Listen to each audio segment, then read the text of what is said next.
Baik,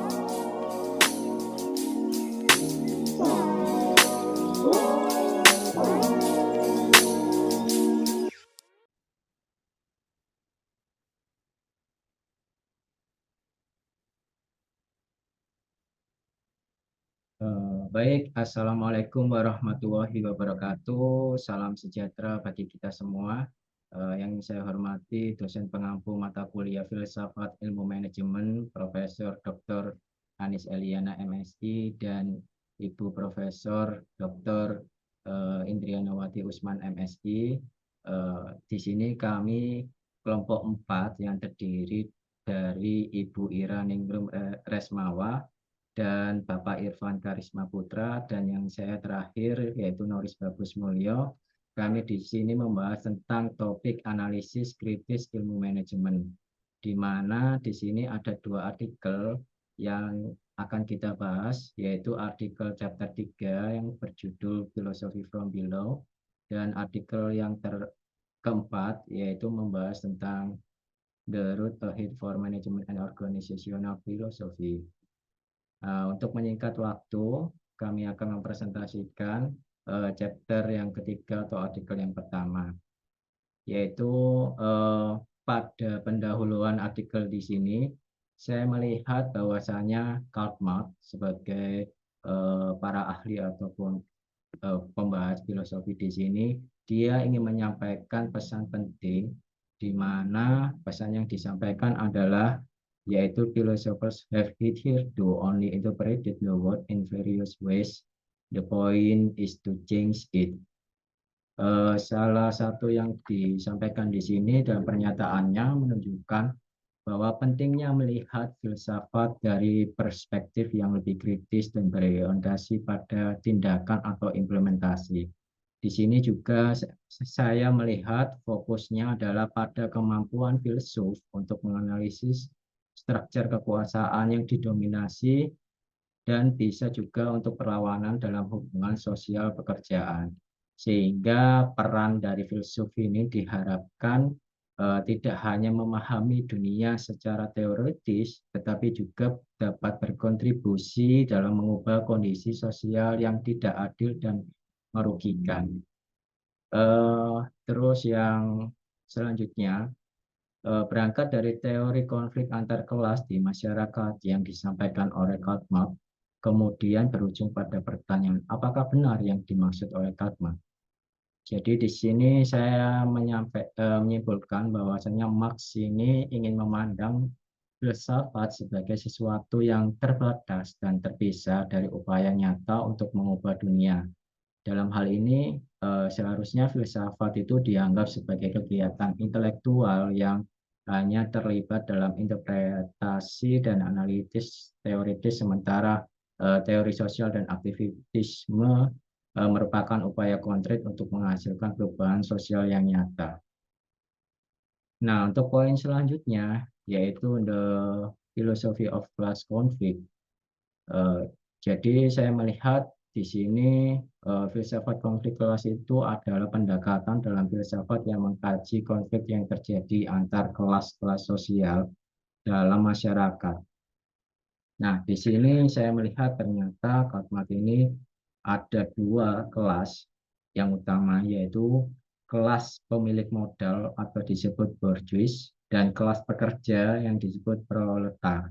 Nah, konflik ini terjadi karena pemilik modal memanfaatkan tenaga kerja pekerja untuk menghasilkan keuntungan, sementara pekerja dijajah dan dieksploitasi. Di sini saya memaknai pada poin di sini adalah pemilik modal atau bourgeois itu memiliki kontrol atas sumber daya ekonomi seperti mungkin tanah, pabrik, dan modal finansial, sehingga mereka memanfaatkan tenaga kerja yaitu proletar untuk memproduksi barang dan jasa. Namun dalam hubungan produksi ini Marx berpendapat bahwa pekerja itu dieksploitasi oleh pemilik modal. Pekerja hanya menerima upah yang cukup untuk memenuhi kebutuhan dasar mereka. Sementara nilai tambahan yang dihasilkan dari produksi itu sangat menguntungkan bagi pemilik modal. Nah, ini poin ini bisa disimpulkan seperti halnya saat ini fenomena yang berkembang seperti antara sekarang buruh dan pemilik perusahaan, di mana ketika perusahaan memiliki eh, laba atau profit yang tinggi, ternyata tidak diimbangi dengan upah yang layak bagi pekerja, karena mereka para buruh merasakan penghasilannya itu hanya cukup untuk kehidupan sehari-hari. Nah, seperti itu. Nah, oleh karena itu ilmu filsafat di sini eh, ingin juga memberikan pandangan bahwasanya kita itu bisa merubah ketidakadilan seperti itu. Nah, untuk poin selanjutnya yaitu salah satu salah satu teori yang terkait dengan filsafat konflik kelas ini yaitu teori Marxis, di mana Marx juga mengungkapkan konflik merupakan motor perubahan sosial dan bahwa tujuan akhirnya adalah tercapainya masyarakat tanpa kelas. Jadi diharapkan Marx itu kita itu dapat setara, tidak ada antara kelas atas, kelas bawah, bahwasanya semua itu kita adalah hidup di mana manusia itu adalah setara. Nah, contoh tokoh lain dalam teori ini seperti Antonio Gramsci, yaitu seorang teoretikus politik Italia yang memberikan pemahaman bahwasanya konflik kelas ini yaitu seperti konsep hegemoni, yaitu didominasi politik dan budaya, sehingga antara kelas penguasa dan mempertahankan kepentingan mereka itu tetap lanjut. Nah, yang kedua, yang poin selanjutnya yaitu changing the subject, the case of feminist philosophy. Di sini saya melihat bahwasanya filsafat feminis itu berfokus pada analisa kritis terhadap pandangan dunia yang didominasi oleh perspektif laki-laki. Sehingga pada teori ini itu sudut pandangannya itu eh, melihat bahwasanya perempuan itu terpinggirkan. Sehingga filsafat feminis ini adalah filsafat yang berfokus pada analitis kritis, bahwasanya pandangan dunia yang didominasi laki-laki itu eh, kita sebagai kaum wanita itu bisa menyuarakan atau memperkenalkan sudut pandang bahwasanya eh, para wanita itu bisa berdaya saing atau memiliki kemampuan yang bisa dimiliki oleh seorang pria, bahkan bisa melebihinya. Sehingga sudut pandang feminis ini beberapa kali jika dikaitkan dengan teori pendukung atau ahli yang lainnya itu adalah seperti dari Bell Hooks, dari seorang teoretikus dari Amerika yang berfokus pada isu feminis. Di sini beliau ingin menyoroti bahwasanya subjek dalam filsafat itu eh, memperkenalkan perspektif perempuan itu kulit berwarna yang sering diabaikan. Hooks menekankan pentingnya interseksionalitas dalam analisis feminis, yaitu mempertimbangkan berbagai dimensi identitas dari penindasan yang saling berinteraksi seperti gender, ras, dan kelas. Sehingga filsafat feminis ini eh, memberikan pandangan bahwasanya gender, ras, atau kelas itu tidak boleh adanya intimidasi, karena setiap ras, gender, atau kelas itu pasti memiliki kemampuan yang eh, lebih atau potensi yang bisa dikembangkan. Jadi tidak ada keterbatasan. Misal perempuan itu hanya terbatas kemampuannya seperti ini. Kemampuannya lebih besar seperti dari laki-laki, sehingga eh, filsafat feminis ini ingin membantah seperti itu. Poin yang selanjutnya yaitu tentang post-coloniality as a case of critical counterfactualism. Pada intinya, kolonialisme hanyalah sebuah kasus eksploitasi yang khusus. Jadi di sini mengacu pada pendekatan yang konstruktivisme kritis dalam konteks postkolonial. Jadi saya melihat bahwasanya pada topik poin ini yaitu dapat digunakan untuk menganalisis dinamika kekuasaan seperti mengkaji bagaimana kolonialisme itu telah membentuk hubungan kekuasaan yang tidak setara antara kolonis dan koloni serta bagaimana proses tersebut masih berlanjut dalam konteks kolonial. Sehingga pada poin ini pendekatan ini saya diharapkan dapat memandukan elemen-elemen dari filsafat lainnya untuk eh, menghadapi eh, perpecahan atau mungkin ketidakadilan dari segi dampak politik, ekonomi, budaya, sosial di masa itu. Jadi bisa dijadikan pembentukan identitas dari penindasan dan konteks kolonialitas. Poin yang selanjutnya yaitu orientalism. Nah, di sini orientalism adalah sebuah konsep dan karya penting dikembangkan oleh Edward Said, seorang intelektual Palestina Amerika, sehingga dalam karyanya dari judul Orientalism yang diterbitkan pada tahun 1978, Said mengkaji dan mengkritiki cara pandang Barat terhadap Timur, terutama dunia Arab dan Islam, dan bagaimana pandangan tersebut digunakan untuk membenarkan penjajahan dan dominasi kolonial.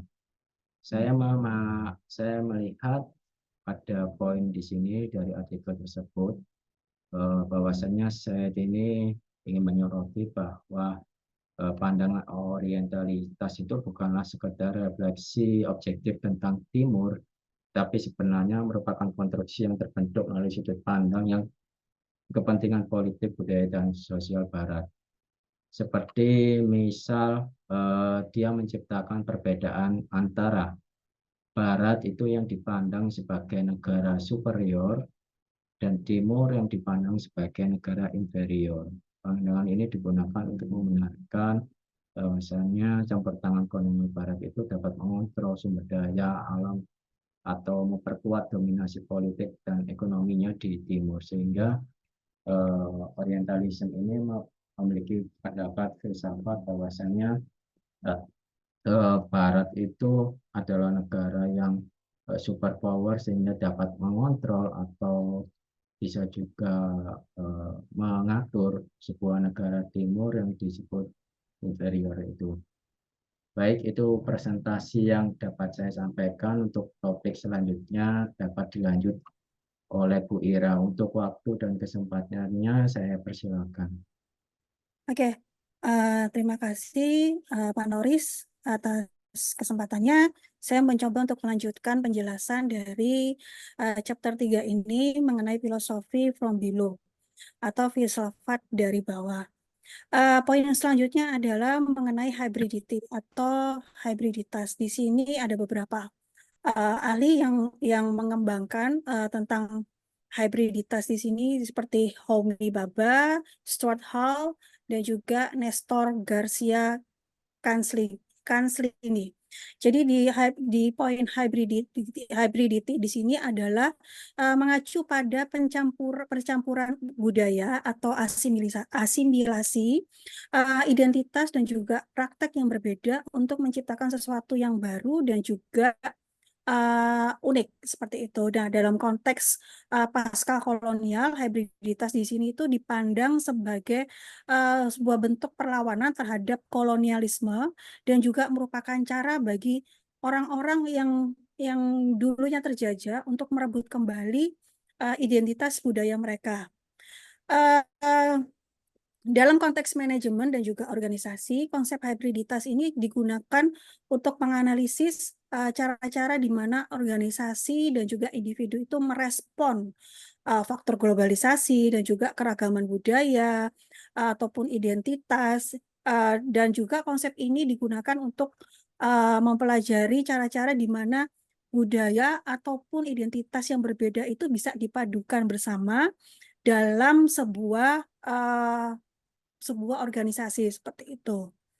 Contohnya, kalau untuk yang hybridity di sini, mungkin studi tentang wacana manajemen internasional, tentang transfer pengetahuan atau knowledge transfer dalam menggunakan konsep hibriditas untuk menganalisis cara-cara di mana berbagai praktek dan identitas budaya ini yang berbeda ini bisa dipadukan dalam pengaturan sebuah organisasi. Next, Pak Noris. Selanjutnya adalah strategic essentialism. Uh, Artikel tahun 1988 yang secara provokatif berjudul Can the Subaltern Speak oleh Gayatri Spivak ini melanjutkan kritik terhadap adanya produksi pengetahuan Eropa tentang bagian dunia lain, khususnya Eurocentrisme yang menyajikan ide-ide Barat sebagai prinsip-prinsip yang objektif dan juga universal. Ini ditulis oleh Spivak pada tahun 88. Jadi esensialisme strategis di sini adalah konsep yang sudah diterapkan secara luas dalam berbagai disiplin ilmu, termasuk di dalamnya itu ada literatur sosiologi dan juga manajemen. Konsep ini melibatkan penggunaan argumen dan juga perbedaan esensialisme untuk memanipulasi peran dari sosial, rutinitas, ataupun organisasi itu untuk tujuan tertentu. Konsep ini juga digunakan dalam studi organisasi kritis untuk mengatasi masalah ketidaksetaraan sistemik dan untuk terlibat dalam penelitian dan juga wacana yang bergantung pada identitas binari tanpa meredefinisi kelas-kelas identitas yang bercabang secara ideologis. Jadi kalau untuk esensialisme ini saya bisa contohkan biasanya itu dalam studi organisasi kritis dalam hal pemanggilan ekskripsi Stella Nomo atas identitas Afrikanya. Di sini dia mengukir ruang agensial bagi pembaca pasca kolonial dan juga anti kolonial atas kepemimpinan dan juga manajemen Afrika. Next, Pak Meris. Poin berikutnya adalah neo-Gramscian filosofi subaltern studies.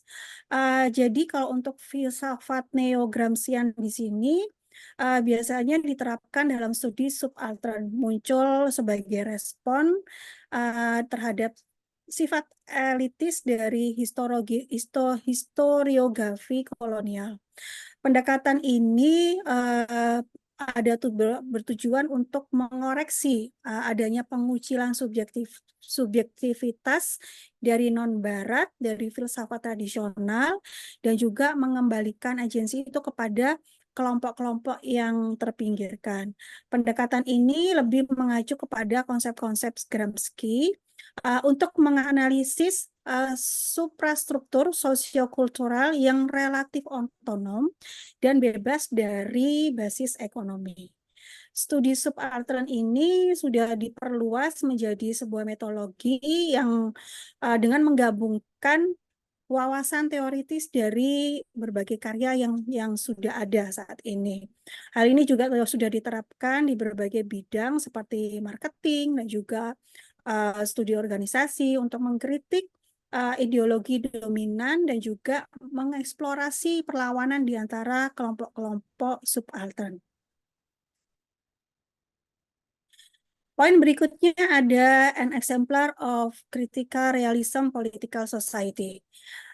Di sini Cather's dalam bukunya yang berjudul Politics of the Government yang menjadi sarana kritik atas nasionalisme di India. Jadi konsep masyarakat politik itu seperti yang dikembangkan oleh Partha Katic di sini merupakan pendekatan kritis yang berusaha untuk memahami cara-cara kelompok-kelompok yang terpinggirkan ini seperti masyarakat adat, pekerja, dan juga imigran bisa terlibat dengan negara dan juga berkorporasi untuk menuntut hak dan juga kepentingan mereka. Pendekatan ini berakar pada gagasan bahwa wacana dominan sebuah masyarakat sipil dan juga negara itu tidak mampu mengakomodasi pengalaman dan juga subjektivitas kelompok-kelompok ini, dan oleh karena itu mereka harus menciptakan sebuah bentuk aksi politik dan juga organisasi mereka sendiri di luar struktur dominan. Next. Nah, poin selanjutnya ada refleksi ontologi the case of critical transnationalism. Jadi dalam chapter ini lebih membahas kepada konsep ontologi reflektif dalam konteks transnasionalisme kritis. Chapter ini lebih menekankan kepada pentingnya reflektivitas dari para peneliti ya, para peneliti transnasionalisme yang tidak hanya pada tingkat epistemologinya, tetapi juga pada tingkat ontologinya. Transnasionalisme kritis di sini memainkan peran penting dalam studi organisasi, terutama kalau kita dalam mengkaji keragaman tempat kita bekerja dan juga dampak globalisasi terhadap tatanan sosial maupun ekonomi. Dalam chapter ini pun juga membahas hubungan yang berkembang antara perusahaan-perusahaan Cina dan juga negara-negara Afrika dari perspektif transnasional kritis. Dan juga chapter ini menyoroti keunikan filosofi dari transnasionalisme kritis itu dan juga signifikasinya dalam memahami landscape global. Oke. Jadi bagaimana critical nationalism itu berkontribusi dalam ilmu ataupun studi-studi organisasi. Jadi di sini kami berusaha untuk menarik kesimpulan bahwa transnasionalisme kritis itu merupakan pendekatan yang esensial dalam studi organisasi, di mana bisa menghadirkan perspektif kritis yang terhadap dinamika global. Dinamika global di mana fokusnya pada ketidakmerataan globalisasi dan juga pengaruhnya terhadap sosioekonomi yang dipengaruhi oleh kekuatan pendekatan ini. Yang kedua adalah pendekatan ini menyoroti masalah seperti outsourcing, migrasi, tantangan hukum internasional dari pengungsi dan juga dekonstruksi narasi globalisasi yang dominan.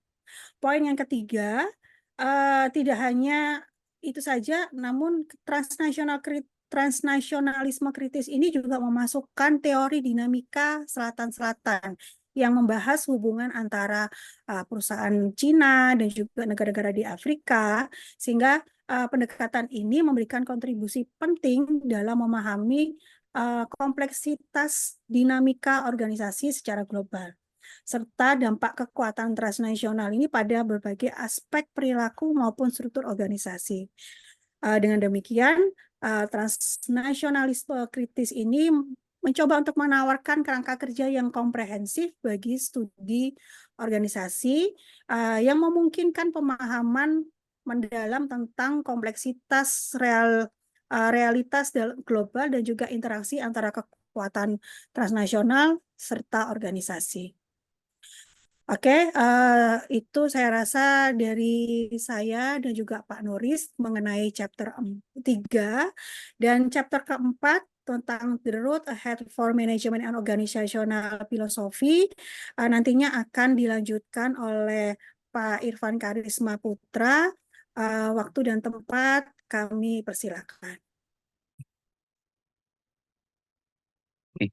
Baik, Assalamualaikum warahmatullahi wabarakatuh. Selamat pagi semuanya, Bapak Ibu sekalian.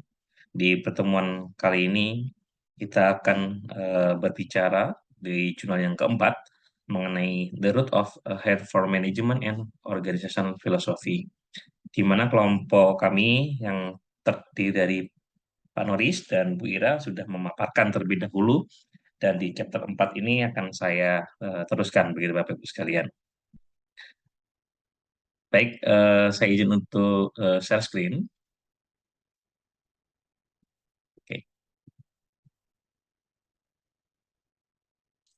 Dengan topik yang keempat ini, di chapter yang keempat, bicara tentang the root of head for management and organizational philosophy. Sebenarnya apa sih yang sedang kita bahas pada chapter kali ini? Kalau kita lihat Bapak Ibu sekalian di introduction di chapter yang pertama kita menjelaskan tentang everyone is philosopher di pertemuan sebelum UTS ya. Saya kira definisi ini sangat clear sekali bahwasanya setiap orang itu sebenarnya adalah seorang filosofer. Dilanjutkan di chapter kedua, integrating konsep, bagaimana membangun sebuah konsep. Dan yang ketiga adalah filosofi from below. Nah, argumen yang dikembangkan di sepanjang chapter ini, di keempat ini, Bapak Ibu sekalian, didukung oleh sejumlah topik atau tema yang ada. Yang pertama adalah bicara mengenai kita hidup dengan filsafat dan ilmu sosial. Artinya bahwasanya setiap kehidupan itu pasti mempunyai sebuah sejarah, mempunyai sebuah nilai, mempunyai sebuah makna gitu ya, dan dalam ilmu sosial. Yang kedua, menghadapi hal-hal yang bersifat politis. Artinya konteks ini lebih menekankan kepada bagaimana dalam berinteraksi kita tidak akan pernah bisa melepaskan diri dari konteks politik itu sendiri. Dan yang ketiga adalah filsafat adalah tentang mengambil sebuah tindakan, mengambil suatu keputusan harus didasarkan atas sebuah alasan yang bisa logis dan sebagainya. Bapak Ibu sekalian, seorang peneliti di tahun 94, yaitu adalah Umberto Eco, mengatakan pourquoi interpreter la confusion comme un malheur, yang artinya adalah mengapa kita harus menafsirkan kebingungan sebagai sebuah malapetaka.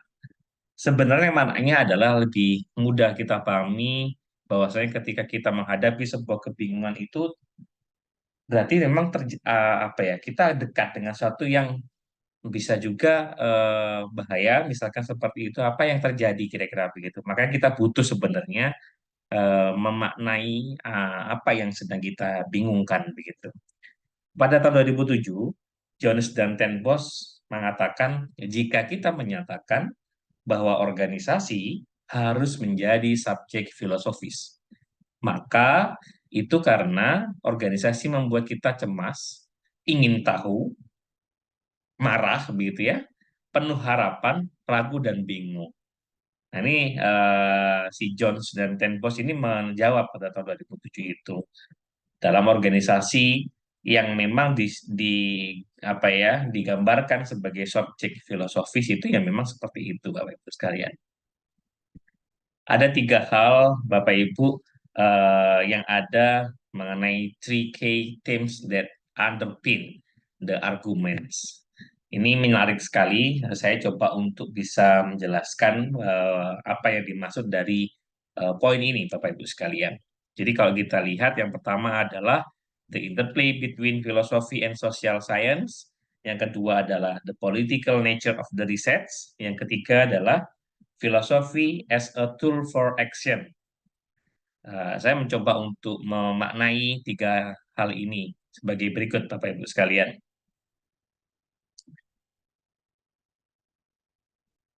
Oke. Jadi kalau kita lihat bersama, nah, yang pertama adalah the interplay between philosophy and social science, artinya hubungan timbal balik antara filsafat dan ilmu sosial. Dalam konteks ini, interplay itu mengacu pada hubungan yang saling mempengaruhi antara filsafat dan ilmu sosial. Filsafat memberikan kerangka berpikir, konsep, dan teori yang dapat digunakan oleh ilmu sosial dalam memahami fenomena sosial. Di sisi lain, ilmu sosial memberikan data empiris dan studi kasus yang dapat dijadikan dasar untuk bisa menguji dan mengembangkan teori filosofis. Keduanya saling melengkapi dan membantu dalam memperoleh pemahaman yang lebih clear tentang dunia sosial itu seperti apa. Contoh konkretnya begini, misalkan saja, seorang peneliti dalam ilmu sosial itu menggunakan teori filosofis, seperti positivisme yang kita tahu, atau hermeneutika, untuk bisa memandu kira-kira begitu ya, metode penelitian dan interpretasi data. Misalnya, dalam studi tentang ketimpangan ekonomi, di sini seorang peneliti dapat mengadopsi perspektif filosofis utilitarisme untuk memahami dampak sosial dan etika di balik kebijakan ekonomi tertentu. Dengan demikian, filsafat memberikan kerangka teoritis yang penting bagi ilmu sosial untuk bisa memahami dan menjelaskan fenomena-fenomena sosial yang ada. Yang kedua yaitu adalah the political nature of research, artinya sifat politis dan penelitian. Pernyataan ini menunjukkan bahwasanya peneliti memiliki dimensi politis yang penting gitu ya. Penelitian ini tidak hanya pada tidak hanya pada bagaimana orang mengumpulkan data atau penelitian data dan menyajikan secara objektif, tetapi lebih mempertimbangkan kepentingan dan implikasi politis yang terlibat di dalamnya. Keputusan tentang topik penelitian, metode yang digunakan, dan interpretasi dapat dipengaruhi oleh faktor-faktor politis seperti power atau kekuatan, ideologi seseorang, atau bahkan kepentingan-kepentingan kelompok tertentu. Misalkan orang menafsirkan mengenai pandangan dari hasil putusan Mahkamah Konstitusi yang lagi rame di beberapa bulan yang lalu, misalkan seperti itu. Banyak orang mengkaji, mulai melakukan penelitian dan sebagainya. Contoh konkret, Bapak Ibu sekalian, ketika kita seorang peneliti memilih untuk fokus pada topik yang sensitif secara politik seperti HAM atau isu-isu lingkungan, peneliti tersebut mungkin menghadapi tekanan, hambatan dari pihak-pihak yang memiliki kepentingan terkait dengan topik tersebut. Selain itu, interpretasi data juga dapat dipengaruhi oleh perspektif politis yang dapat menyebabkan penekanan penafsiran yang berbeda terhadap temuan yang sama. Kira seperti itu. Jadi ada unsur power untuk bisa menekan seorang peneliti dan sebaliknya.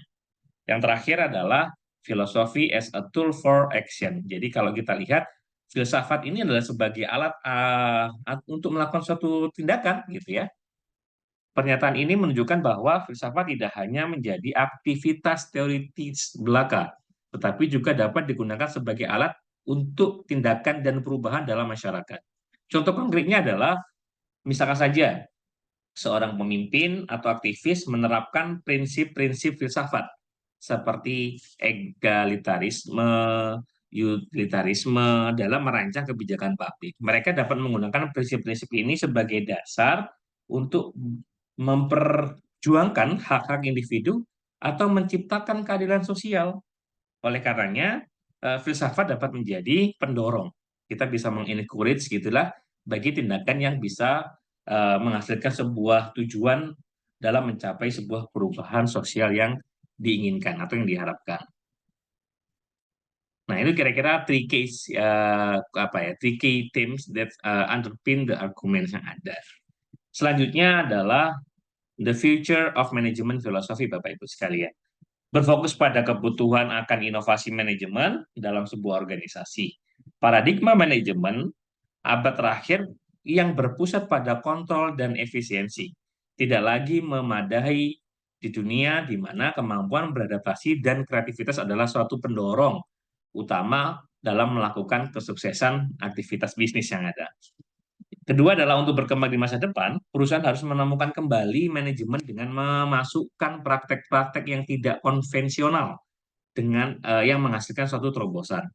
Yang ketiga adalah penemuan kembali ini melibatkan perubahan-perubahan perusahaan menjadi inovator manajemen serial, merangkul prinsip-prinsip radikal dan membangun keunggulan manajemen melalui pendekatan filosofis terhadap praktek-praktek organisasi. Nah, di dalam chapter ini, Bapak Ibu sekalian, lebih menekankan kepada pentingnya sebuah inovasi manajemen dan peran filosofi dalam membentuk kembali keyakinan manajemen tradisional untuk bisa memenuhi tantangan landscape bisnis yang berubah sangat cepat. Perkembangan bisnis yang sangat dinamis ini memang memaksa suatu organisasi harus bisa melakukan inovasi, dorongan. Sekarang kalau nggak adaptif, nggak agile, gitu ya, maka kita akan tertinggal, kira-kira begitu. Selanjutnya adalah some practical application of the philosophical concepts in organizations management includes. Artinya, pertama adalah artistic and design organization. Peran estetika dan desain dalam mengatur organisasi, mengeksplorasi bagaimana mereka berkontribusi pada penciptaan budaya dan identitas organisasi. Yang kedua adalah ephemeral words of the marketing brands, landasan filosofi dari pemasaran dan branding, termasuk sifat yang fana dari konsep-konsep ini dampaknya terhadap budaya konsumen. Yang ketiga adalah debt and capitalism, implikasi filosofis dari utang atau kapitalisme, termasuk cara-cara bagaimana konsep-konsep ini membentuk pemahaman kita tentang sistem ekonomi, perilaku organisasi. Yang keempat adalah finance and creation of the capital ecosystem. Implikasi filosofis dari keuangan dan perannya dalam menciptakan ekosistem kapitalis, termasuk cara-cara di mana konsep-konsep yang membentuk pemahaman kita tentang sistem ekonomi dan perilaku sebuah organisasi itu sendiri. Dan yang terakhir adalah anthropologically oriented organizational theory, di mana implikasi filosofis dari teori organisasi yang berorientasi pada antropologis, termasuk cara-cara di mana konsep-konsep ini membentuk pemahaman kita tentang budaya dan identitas organisasi itu sendiri, Bapak Ibu sekalian. Oke, selanjutnya kalau boleh saya mencoba untuk bisa menyimpulkan kira-kira begitu, Bapak Ibu sekalian, dari keseluruhan yang sudah kita jelaskan, termasuk yang sudah dibahas oleh Bu Ira dan Pak Noris di atas, saya mencoba untuk menjelaskan secara keseluruhan bahwasanya di chapter ketiga dan di chapter keempat ini ada beberapa poin yang bisa saya simpulkan. Yang pertama adalah buku ini atau dalam chapter 3 dan 4 ini membahas tentang analisis kritis terhadap ilmu manajemen dan filosofi organisasi dari sudut pandang subaltern yang menekankan pada konflik antar kelas, perubahan sosial dinamis, dan perlawanannya seperti apa. Yang kedua adalah filsafat konflik kelas yang dikaitkan dengan pemikiran si Karl Marx, memandang masyarakat kapitalis terbagi menjadi pemilik modal atau borjuis dan pekerja atau proletar, dan konflik terjadi akibat eksploitasi dan penindasan terhadap pekerja yang ada. Yang ketiga adalah filsafat feminis menyoroti pentingnya memperkenalkan ya sudut pandang perempuan yang terpinggirkan dalam filsafat dan menganalisis dimensi identitas dan penindasan yang saling berinteraksi seperti gender, ras, dan strata kelas yang ada. Yang keempat adalah pendekatan postkolonial yang memadukan elemen-elemen konstruktivisme kritis dengan memberikan pemahaman tentang kondisi pasca kolonial yang melibatkan studi kasus kritis terhadap hubungan kekuasaan, penindasan, dan pembentukan identitas. Yang kelima adalah konsep orientalisme, yaitu adalah mengkaji cara pandang Barat terhadap Timur yang digunakan untuk bisa membenarkan konteks penjajahan dan dominasi kolonial saat itu.